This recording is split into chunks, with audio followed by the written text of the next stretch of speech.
तब बड़ी जोर से बोला, अब की बार अगर कबीर को पकड़ पाऊं तो टुकड़े टुकड़े करा के और डेग में भरवा कर आग में चला दूं। जैसे ये बात कही, सदगुरु कबीर बोले जो इच्छा हो पूरी कर ले। सदगुरु कबीर साहब सामने खड़े हो जाते हैं। आज शेख तकी के चक्कर में सारे भक्तों को दर्शन देने के लिए अपने शरीर के टुकड़े टुकड़े करवा रहे, जिनका कोई टुकड़ा होने वाला नहीं, टुकड़े टुकड़े करवा करके और डेग में भर दिया गया और डेग में भर करके ताला लगा दिया गया और इसके बाद चढ़ा दिया गया भट्टी पर, जलाने लगे। आग जलाना शुरू कर दिया। जैसे आग जलाना शुरू कर दिया, लोग तमाशा देख रहे थे। आज 50वीं कश्ती में लोगों ने विचार किया, ये तकी मेरा मूठ मेरा अंधा है, इसको चेताना चाहिए। सदगुरु कबीर भी बोले इसको आप समझा देना चाहिए। आज सदगुरु कबीर साहब उस डेग को जला रहे थे और सदगुरु कबीर जाकर के बादशाही तखत पर जाकर के बैठ गए। एक भजन में गाया गया है, लीला अनेक देख के, लीला अनेक देख के सदगुरु कबीर की, भई अकल परेशान ये सुल्तान मीर की। सल्तनत बादशाही थी उस वक्त अजीब, सब हो रहे थे हिंदू हर हाल से गरीब। धर्मो कर्म से रहना, धर्मो कर्म से रहना था किसके तब नसीब। ये बात 1500 के की है करीब। पहली जगत में चर्चा, पहली जगत में चर्चा है धर्मवीर की, भाई अकल परेशान ये सुल्तान मीर की। होली के दिनों वैश्या, होली के दिनों वैश्या को लेके अपने साथ फिरते फिरे काशी डाले गले में हाथ। रीवा नरेश था वहीं हाजिर बड़े बघेलनाथ, आते कबीर देख झुकाया न उसने माथ। चरणों में लगे डारने ले धार मीर की, वही परेशान भाई अकल परेशान ये सुल्तान मीर की। बोला बघेल वीर सिंह देखिए कला, चरणों में वार डार के करते हो क्या भला। कहने लगा जगदीश में, कहने लगे जगदीश में, पंडा जो ले चला, अटका उठाया हाथ से छूटा तो पट जला। पानी से जलन उसके बुझाई शरीर की, भाई अकल परेशान ये सुल्तान मीर की। राजा ने भेजा काशीद फौरन बुलाई के, ला खबर जल्दी जगदीश जाई के। कहते कबीर सच है कि बातें बनाई के, झूठी हमारे सामने दुर्गुण छिपाई के। ठहराओ हाल ठीक ठीक, ठहराओ हाल ठीक ठीक वेद ईर की, भाई अकल परेशान ये सुल्तान मीर की।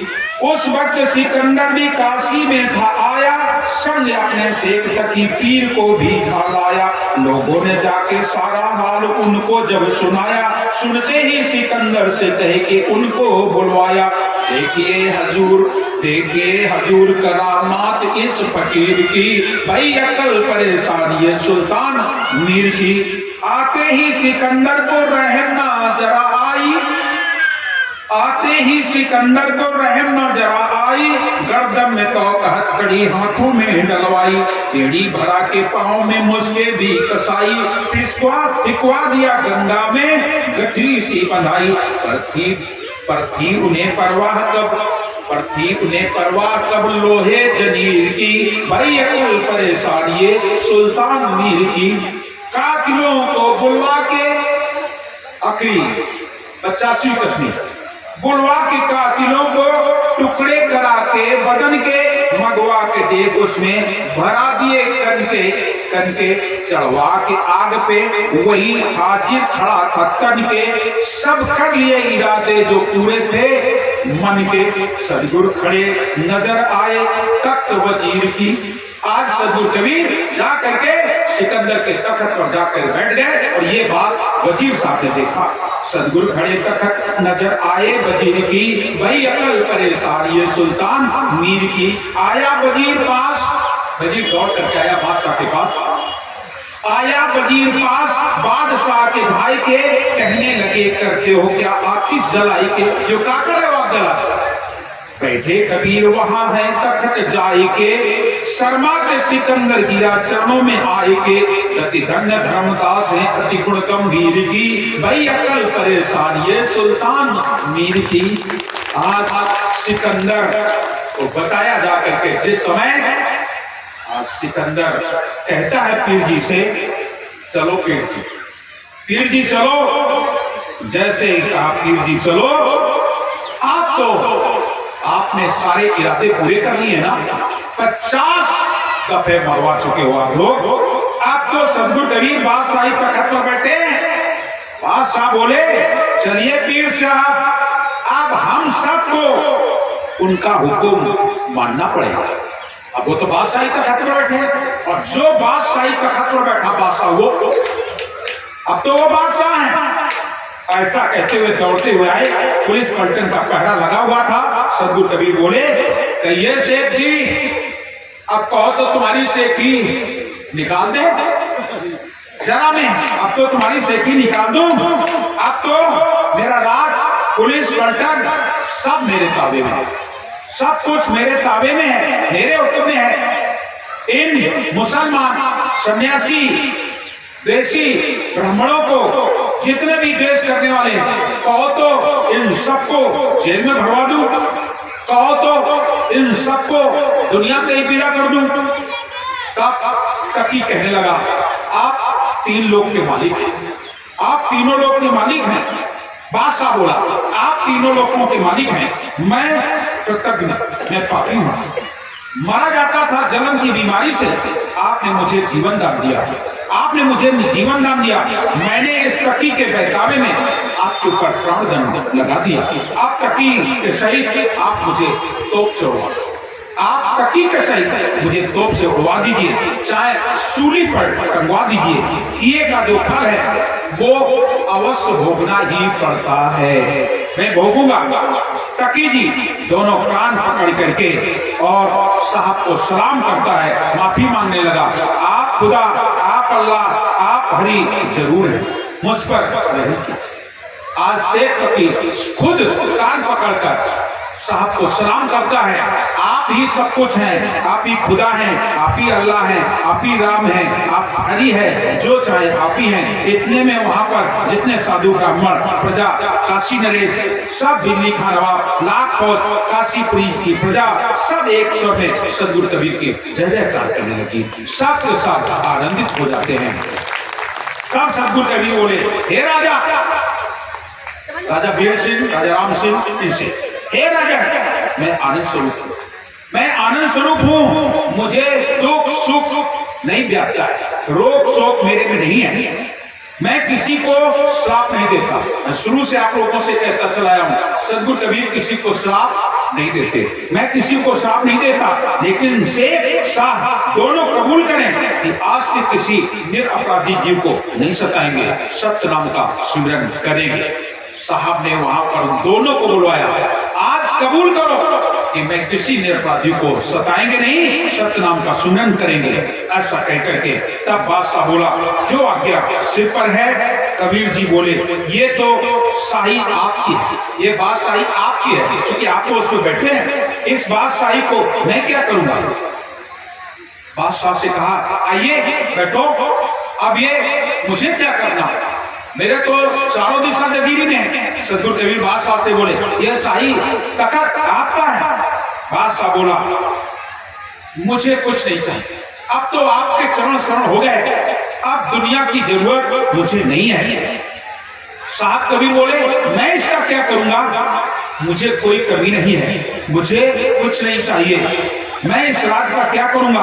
चाहूं तो सतनाम जाको भजू आठों याम, राजकाज से नाकाम यामे भरे कोटि रोग, इसमें करोड़ों रोग हैं। तब शेख जी बोले ए राजा बादशाही मुकुट लाओ। शेख तकी बोला बादशाह से शाही मुकुट लिया, बड़े रत्नों से जटित मुकुट को लाया गया और ला करके आज शेख तकी ने उस मुकुट को सदगुरु कबीर साहब के सिर पर लगा दिया और जैसे लगा दिया लाओ, पीर जी का हुक्म होते ही हाथी सजवाया गया, सोने के हौदा मोतियों से जड़ी झूल हाथी के ऊपर डाल करके लाया गया। सदगुरु कबीर के ऊपर 9 करोड़ का मुकुट लगवाया।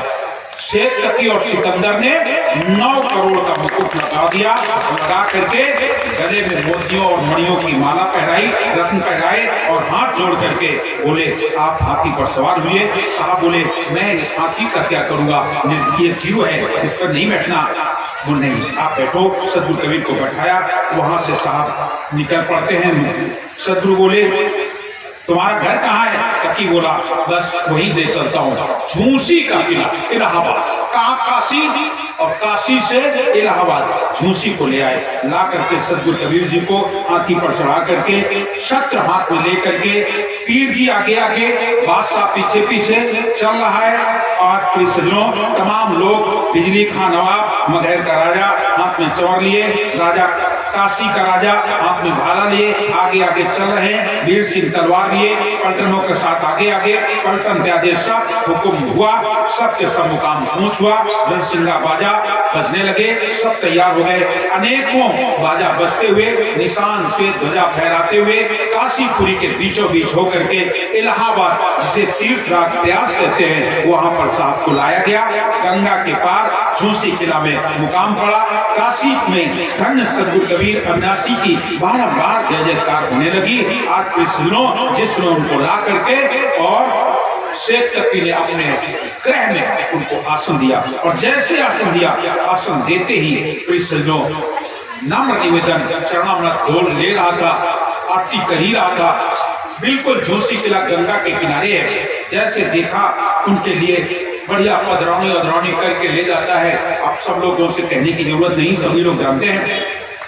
जिस समय ले गए तब तक उसकी निगाह पड़ गई गंगा में। तो गंगा में देखा क्या, एक 5 वर्ष का बालक, एक 5 वर्ष का बालक मरा हुआ बहा।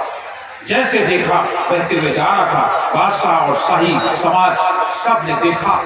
शाही पीर जी बोले सदगुरु कबीर से आप दया करें, इस बालक को भी जीवन दान दे दें, इस बच्चे को भी जीवन दान दे दीजिए। सदगुरु कबीर बोले मुर्दा कहीं जिंदा होता है क्या?